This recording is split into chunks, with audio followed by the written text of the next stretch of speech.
জুবিন গাৰ্গৰ কবিতা শুনিবলৈ সকলো। অস্ফুট শব্দ, উশাহ নিশাহ, হুমুনিয়া, হতাশা আৰু সময়ৰ পদধ্বনি।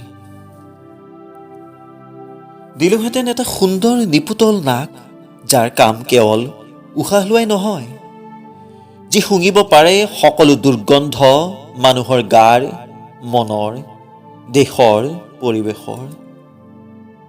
দিলোহেঁতেন এখন মুখ আৰু এটা ডিঙি, যাৰ শব্দই নমাব পাৰে ব্ৰহ্ম, ভেদিব পাৰে সকলো মিথ্যা আৰু অমানৱীয়তা। দিলোহেঁতেন এযোৰ বাহু, এহেজাৰ ভীমৰ শকতিৰে ভৰপূৰ, যি আজৰিব পাৰে সকলো ভুল, সকলো দুষ্কৃতি।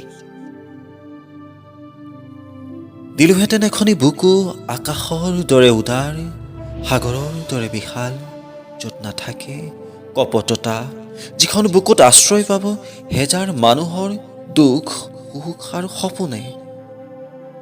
দিলোহেঁতেন এটা পেট, যি কেৱল খাবলৈ নিশিকি এৰিবলৈও শিকিব আনৰ বাবে। দিলোহেঁতেন এটা যৌনাংগ, য'ত কিলবিলাই ফুৰিব সহস্ৰ বুদ্ধৰ বীৰ্য। দিলোহেঁতেন দুখন ভৰিত দৌৰিবলৈ ভৱিষ্যতৰ বাবে, সুন্দৰ বসন্তলৈ, যাৰ সতে ধাৱমান হ'ব অলেখ অযুত সপোন, উদিত সূৰ্যৰ ৰঙীন আভাৰ সতে বিলীন হ'বলৈ।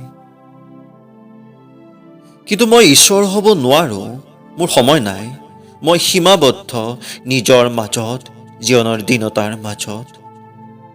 মোক বেয়া নাপাবা,